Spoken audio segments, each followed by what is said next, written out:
Jubilee oye! Azimio oye!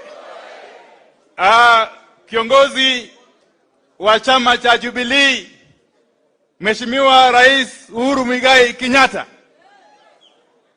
Kiongozi ya Azimio, Mheshimiwa Raila Amolo Odinga, na viongozi wote wa vyama tanzu wa Azimio pamoja na wajumbe wa chama cha Jubilee, hamjambo tena.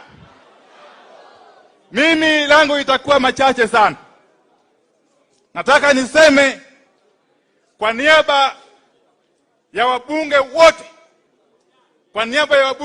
wa Azimio, wabunge la kitaifa, tumekuja hapa siku ya leo kujiunga nanyi wajumbe wa Jubilee, na tena kuthibitisha ya kwamba sisi kama Azimio Coalition kule bungeni tunatambua ya kwamba Jubilee ni chama tanzu cha Azimio na ni chama kimoja kinaongozwa na Mheshimiwa Uhuru Muigai Kenyatta.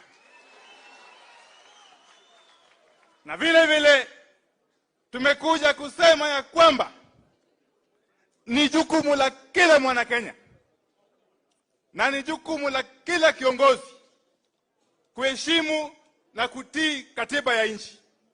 And the constitution of this country dictates that we all have an obligation to protect and defend it. And yet we know under Article 4, Sub-Article 2 of the Constitution, that Kenya is a multi-party democracy. And therefore any person attempting to kill multi-party democracy by way of scavenging on political parties is enemy number one of the people of Kenya. Nataka nipongeze wana Jubilee kwa kusimama imara siku ya leo na kuwaonyesha wale walaghai, wale wakora ambao wanatumiwa kuharibu chama cha Jubilee kwamba hiki chama kina wenyewe, ikiongozwa na Mheshimiwa Uhuru Muigai Kenyatta.